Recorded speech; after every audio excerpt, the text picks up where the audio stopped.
How inflation enriches the rich and what happens to the poor. Every time prices rise, you lose a little more of your freedom. Groceries, rent, gasoline, everything goes up month after month. And if you felt like your paycheck doesn't stretch as far as it used to, you're not imagining it. You're witnessing the quietest wealth transfer in human history, one that repeats every generation. Because inflation doesn't just make things more expensive. It reorganizes who holds the future.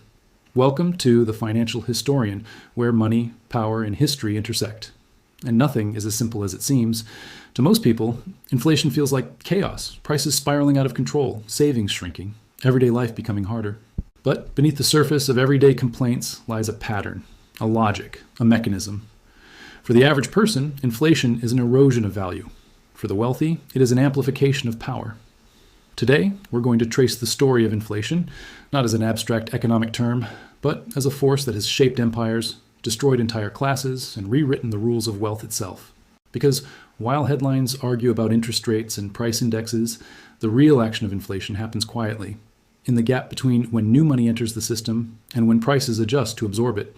This gap is where wealth is redistributed, and it's not random, it's structured, and it has a history. Let's begin with a world that might seem unfamiliar. A world where money was scarce, where governments couldn't simply conjure it, where a dollar truly meant something, because it could be exchanged for gold. In the early 20th century, major economies were tied to gold. Every paper note was backed by metal in a vault somewhere. This vertical link to real precious metal kept the supply of money relatively stable. It meant governments couldn't print new currency on a whim. If they ran a deficit, they had two options: raise taxes, cut spending, or admit they had failed. Inflation back then was usually the result of war or collapse. It was a symptom of breakdown. Governments printed money in desperation when everything else had failed, and that made inflation an enemy to be feared. But the 20th century brought changes that few understood at the time. Enter the Great Depression, an economic collapse so deep that it rewired how policymakers thought about money forever. Prices fell, wages collapsed, banks failed, and the economy froze, not because of inflation, but because of the opposite, deflation. Deflation is the silent killer of economies. When money becomes more valuable over time, nobody spends it. They hold on to it. They watch prices fall and think they should wait a little longer. But waiting freezes consumption. Businesses cannot sell, workers cannot earn, and debts, the very contracts that bind a modern economy together, grow heavier every day. In that deflationary spiral, the incentive to borrow disappears. The incentive to take risks disappears. The economy, for all practical purposes, stops. That experience terrified a generation of economists and policymakers, and it changed their thinking. Suddenly, inflation, which had once been treated as a curse, was reconsidered. What if, instead of an enemy, inflation could be a tool? By the end of World War II, that question was no longer theoretical. Countries emerged from the war saddled with massive debts exceeding 200% of GDP in many cases. The old gold-backed system could not handle this. The debt load was simply too large to bear. The solution adopted was not austerity, it was inflation. They allowed the currency to lose value. Slowly, year after year, the real burden of those debts diminished. $1 trillion in war bonds did not vanish, but as the value of the dollar decreased, the real value of that debt shrank. This was not mere accident. It was the beginning of a new economic philosophy, that moderate inflation was not something to be stamped out, but something that could be tolerated, even embraced. Then came July 1971. In that month, President Richard Nixon effectively ended the convertibility of the dollar into gold. The link between paper money and a physical commodity was severed forever.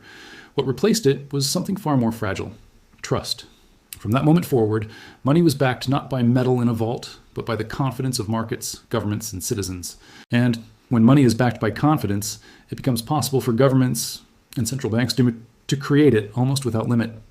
Credit expanded. Government borrowing expanded. Banks lent more freely. And as long as inflation stayed within certain bounds, say around 2% a year, this printing of money was accepted, not as irresponsibility, but as stewardship. But this shift changed everything. Suddenly the rules of the game were rewritten. Savers were no longer rewarded, borrowers were. If you held cash in your savings account, inflation steadily eroded its value. $1 today would not buy as much tomorrow. But if you held debt, say a mortgage, inflation was a quiet friend. Each year that passed, the real burden of that debt diminished. Meanwhile, your assets, your home, your stocks, your land, all increased in nominal terms. Even if real growth was stagnant, inflation made the numbers look bigger. Your balance sheet looked healthier, even if the world around you did not. This inversion of logic, where debt becomes less oppressive over time, where assets appreciate while cash loses value, lies at the heart of how inflation redistributes wealth. And it is not a theory, it's arithmetic. There is a concept economists call the Cantillon Effect, named after an 18th century thinker who first observed something most people overlook. When new money enters the economy, it benefits those who receive it first, before prices have adjusted. In Cantillon's time, the beneficiaries were kings, courtiers, and powerful merchants. Today, they are central banks, financial institutions, hedge funds, and the ultra-wealthy. When central banks inject liquidity into markets, when governments increase spending, those closest to the source of new money get to put it to work before inflation erases its value. By the time the average worker sees the effects in higher grocery bills, higher rent, higher fuel costs, the money has already lost purchasing power. Prices have risen, but wages lag far behind. This is why inflation feels like a rising tide that lifts some boats, but drowns others. It's also why simple acts of saving, once considered wise and virtuous, become counterproductive. If your bank offers interest that is lower than inflation, you are guaranteed to lose purchasing power over time. Your savings become a liability in disguise. At the same time, those who borrow at low interest rates benefit. A fixed-rate mortgage borrowed when inflation is 3%, but actual inflation is 6%, becomes easier to pay off in real terms over time. The borrower's debt is being paid back with cheaper dollars. This isn't luck, it's structure. Look at modern history. During the 2008 financial crisis, central banks intervened with massive injections of liquidity. They bought government bonds, corporate debt, and other financial instruments. They pushed interest rates toward zero. They aimed to stabilize markets. But the effect was to lift the prices of assets, stocks, real estate, commodities, into new highs. Meanwhile, wages stagnated. Workers struggled with underemployment, rising costs, and shrinking purchasing power. Then came 2020 and the pandemic. Governments around the world launched unprecedented stimulus programs. Trillions of dollars were printed. But most of it flowed into financial markets, not directly into everyday households. Demand surged as lockdowns eased while supply chains lagged. Inflation surged, and once again, assets rose in price while real incomes lagged. And yet, public discourse often blames corporations, or government policy, or even workers themselves. These may be factors, but they are symptoms, not the root cause. The structural cause lies in the system itself. An economy built on debt, on credit, on the perpetual expansion of money, a system that demands inflation to survive. Over centuries and across continents, whenever inflation has risen, the pattern has repeated. In Weimar Germany after World War I, the middle class saw their savings wiped out, while those holding real assets saw their wealth preserved or increased. In post-war Britain, inflation helped erase national debts, but it also eroded the value of pensions and life savings. In the United States in the 1970s and early 80s, inflation reigned. Stocks and commodities soared. Wages did not. Those who owned property, resources, or financial instruments prospered. Those who lived paycheck to paycheck did not. Different eras, same pattern. This is why inflation is often called the silent tax or the invisible wealth transfer. It doesn't take money out of people's pockets through obvious means. It takes it slowly, quietly, structurally, by changing the rules in ways most never understand. And it's not accidental.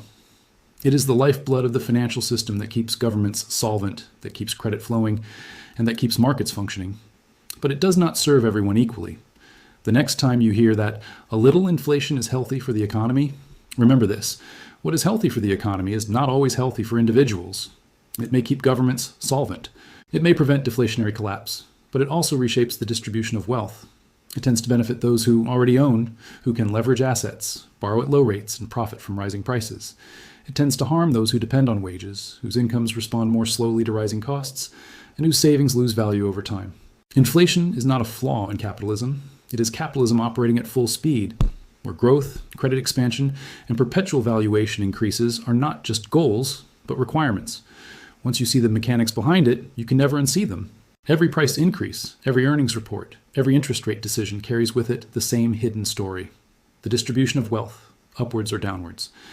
And now you see how the game is played. If this gave you a new perspective, subscribe. Because history still has answers, and I'll show you where to find them.